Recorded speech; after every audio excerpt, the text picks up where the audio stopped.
Halo Sobat Edukasi, apakah kalian tahu siapa pemimpin Islam yang mampu mengalahkan pasukan salib dan merebut Yerusalem? Ya, betul, beliau adalah Sultan Salahuddin Yusuf Al-Ayyubi.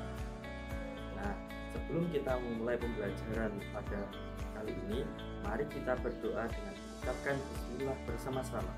Bismillahirrahmanirrahim. Nah, oke. Kita di sini akan membahas tentang pemimpin besar dan ilmuwan Islam dinasti Ayyubiyah.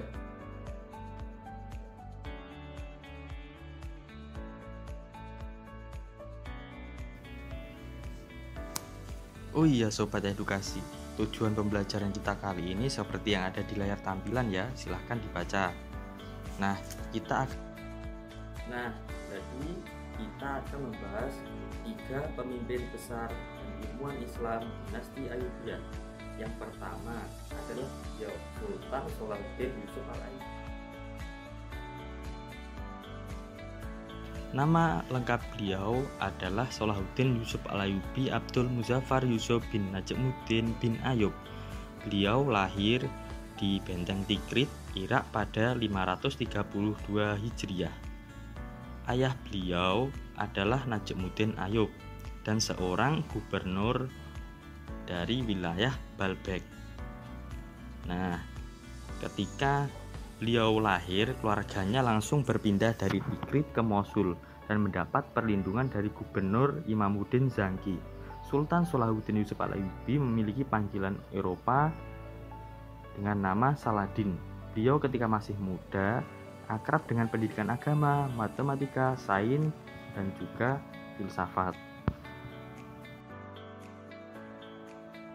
Salahuddin Yusuf Al-Ayyubi sangat piawai dalam mengorganisir umat Islam untuk bersatu dalam kesatuan untuk memperkuat pasukan militernya. Beliau menjadi seorang penguasa yang sangat adil dan juga beliau membagi kekuasaannya kepada saudara-saudaranya, sehingga ada cabang-cabang dari dinasti Ayyubiyah di Mesir, di Roma, dan di lain sebagainya. Nah, oleh karena itu beliau memiliki kekuasaan di mana-mana.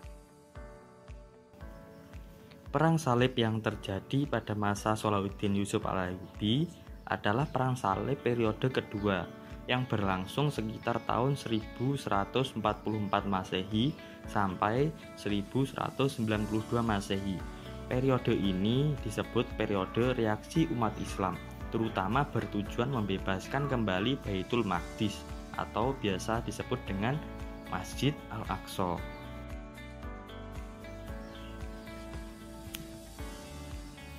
Berikut peperangan terpenting yang telah dilalui oleh Salahuddin Yusuf Al-Ayyubi. Yang pertama, pertempuran Safuriyah atau Sofuriyah pada 583 Hijriah. Yang kedua, pertempuran Hittin yang terjadi pada bulan Juli 583 Hijriah. Dan yang ketiga adalah pembebasan Al-Quds atau Baitul Maqdis 27 Rajab 583 Hijriah. Salahuddin Yusuf Al-Ayyubi wafat di Damaskus pada tahun 1193 Masehi dalam usia 53 tahun.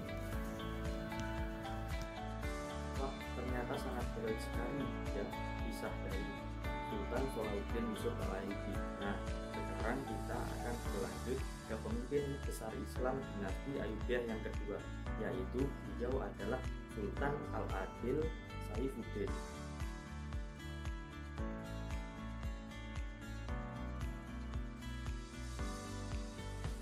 Nama lengkap beliau adalah Al-Malik Al-Adil Saifuddin Abu Bakar bin Ayyub.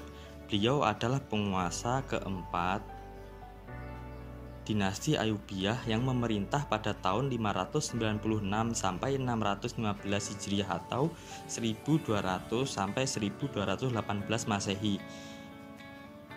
Beliau berkedudukan di Damaskus. Beliau putra Najmuddin Ayyub yang merupakan saudara muda Salahuddin Yusuf Al-Ayyubi. Dia menjadi sultan menggantikan Al-Afdal yang gugur dalam peperangan. Nah, Beberapa prestasi yang beliau peroleh diantaranya adalah pada tahun 1193 Masehi menghadapi pemberontakan Izzuddin di Mosul, yang kedua menjadi gubernur Syria di Damaskus, dan yang ketiga menjadi sultan di Damaskus. Oke. Nah, selanjutnya adalah Al-Kamil Muhammad, seorang pemimpin besar dinasti Ayyubiyah. Nama lengkap beliau adalah Al-Malik Al-Kamil Nasiruddin Abu Al-Ma'ali Muhammad. Beliau menjadi sultan setelah ayahnya wafat pada pertempuran melawan pasukan Salib. Sultan Al-Kamil pernah hampir saja kehilangan tahtanya karena konspirasi yang disebabkan oleh Kristen Koptik. Ketika konspirasi berlangsung, Sultan Al-Kamil pindah ke Yaman untuk menghindari konspirasi tersebut.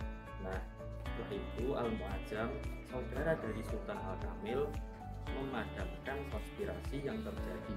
Al-Mu'ajam adalah salah satu gubernur dari Suriah. Peristiwa penting yang dialami oleh Al-Kamil. 1. Pada tahun 1218 Masehi memimpin pertahanan menghadapi pasukan Salib yang mengepung kota Dimyat atau Damietta. Yang kedua, menjadi sultan dinasti Ayyubiyah pada tahun 1218 Masehi, menggantikan Al-Adil yang wafat dalam peperangan. Dan yang ketiga, pernah kehilangan tahta pada tahun 1219 Masehi. Nah, Sobat Edukasi, jadi kita telah selesai membahas 3 pemimpin besar Islam yang pada masa dinasti Ayyubiyah. Nah, selanjutnya kita bahas apa ya? Ya, betul, kita akan membahas 3 ilmuwan masyhur pada masa dinasti Ayyubiyah. Pada masa dinasti Ayyubiyah ada 3 ilmuwan Islam yang masyhur. Di antaranya adalah As-Suhrawardi, yang kedua Al-Adim, dan yang ketiga Al-Busiri. Jadi ilmuwan Islam yang pertama adalah As-Suhrawardi Al-Maktul, ilmuwan teosofis. Nama lengkapnya adalah Abu Al-Futuh Yahya bin Hasabah bin Amiro Shihab al-Din As-Suhrawardi Al-Kurdi, lahir pada tahun 549 Hijriah atau 1153 Masehi di Suhrawat, sebuah kampung di kawasan Jibal Iran barat laut dekat Zanjan. Ia memiliki banyak gelar, diantaranya Syekh Al-Israq, Master of Illuminationis, Al-Hakim, As-Sohid, The Martir, dan Al-Maktul. Beliau juga seorang tokoh sufi yang mengajarkan arti sufi dan tasawuf sebagaimana perspektif dari beliau. Karya beliau antaranya adalah kitab Al-Tolwihat, Al-Lauhiyat, Al-Arsyiyat, yang kedua Al-Muhawwamat, dan yang ketiga adalah Hikmah Al-Isra. Dan yang kedua adalah ilmuwan Islam bernama Ibnu Al-Adim, sejarawan masyhur pada masa 588 sampai 660 Hijriah. Nama lengkapnya adalah Kamaluddin Abu Al-Qasim Qasim Umar bin Ahmad bin Haibatullah bin Abi Jarodah Al-Aqil, berasal dari Bani Jarodah yang bermigrasi dari Basrah ke Aleppo karena wabah suatu penyakit. Al-Adim lahir di Aleppo. Ayahnya menjadi qadhi mazhab Hanafi di kota itu. Sejak tahun 616 Hijriah atau 1219 Masehi mulai mengajar Aleppo. Setelah mendalami berbagai pengetahuan di Aleppo, Baitul Maqdis, Damaskus, Hijaz, dan Irak, kemudian menjadi qadhi di Aleppo pada zaman Amir Al-Aziz dan Al-Nasir dari dinasti Ayyubiyah di Aleppo, dan menjadi dubes kedua penguasa dinasti tersebut, dan menjadi dubes di Baghdad dan juga Kairo. Karya-karya Al-Adim diantaranya Zubdah Al-Halab min Tariq Halaba, Buhyah At-Talib fi Tariq Halaba, tentang sejarah Aleppo atau Halaba yang disusun secara alfabetik, terdiri dari 40 juz atau 10 jilid. Al-Adim melarikan diri ke Kairo hingga wafat ketika tentara Mongol menguasai Halaba atau Aleppo pada tahun 658 Hijriah atau 1160 Masehi. Yang ketiga adalah Al-Busiri, seorang sastrawan penulis qasidah burdah. Beliau sangat masyhur dalam penulisan qasidah burdah.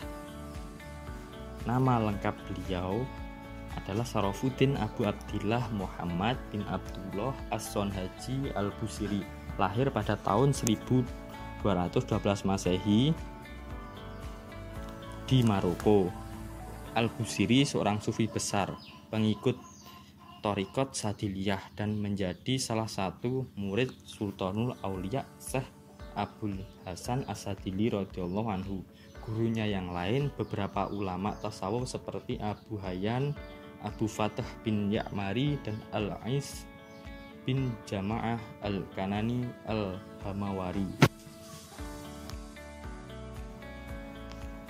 Al-Busiri lebih menonjol dalam bidang sastra dengan hasil karyanya yang terkenal, yaitu qasidah burdah yang diciptakannya pada abad ke-7 Hijriah dan dibaca dalam berbagai acara. Qasidah burdah adalah mutiara syair kecintaan kepada Rasulullah SAW. Puisi pujian Al-Busiri kepada Nabi tidak terbatas pada sifat dan kualitas pribadi Nabi, tetapi mengungkapkan kelebihan Nabi yang utama, yaitu mukjizat Al-Quran. Nah, itulah ketiga ulama atau ilmuwan Islam pada masa dinasti Ayyubiyah. Nah, kita di sini telah membahas tiga umarok. Nah, mengapa demikian? Sebenarnya umarok dan ulama itu tidak dapat dipisahkan, karena dengan adanya umarok maka ulama akan bisa sejahtera, dan dengan adanya ulama maka pendidikan agama tidak akan terlupakan di suatu negara. Nah, menjadi seorang umarok yang mana itu masyhur atau terkenal, pasti dia memiliki kedekatan dan keilmuan yang sangat dekat dengan para ulama. Beliau pasti akan mementingkan ilmu dan tak mengedepankan ilmu. Nah, oleh karena itu, sobat-sobat edukasi, mari kita teladani para umarok dan ulama pada masa dinasti Ayyubiyah ini. Nah, oke. Jadi dari kita cukup sekian. See you next time. Apabila kita bertemu lagi, jangan lupa like and share. Jangan lupa juga subscribe.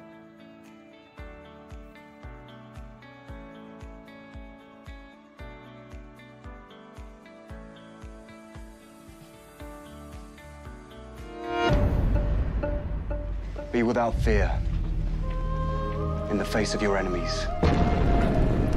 Safeguard the helpless, even if it leads to your death. That is your oath.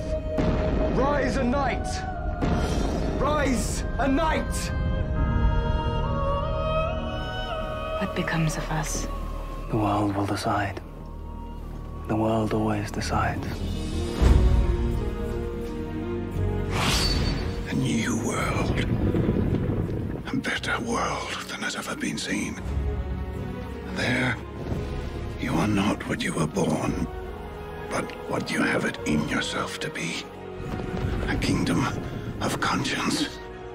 Peace instead of war. Love instead of hate.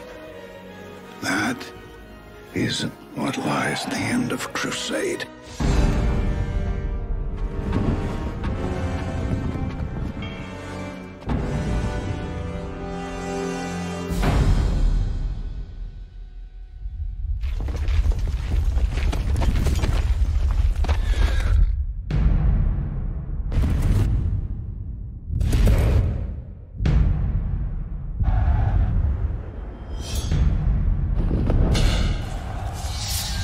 You do every day, you will be a good man. What God desires is here and here. Give me a war. That is what I do. Defend Jerusalem. That is your oath. The king has no need of a perfect knight.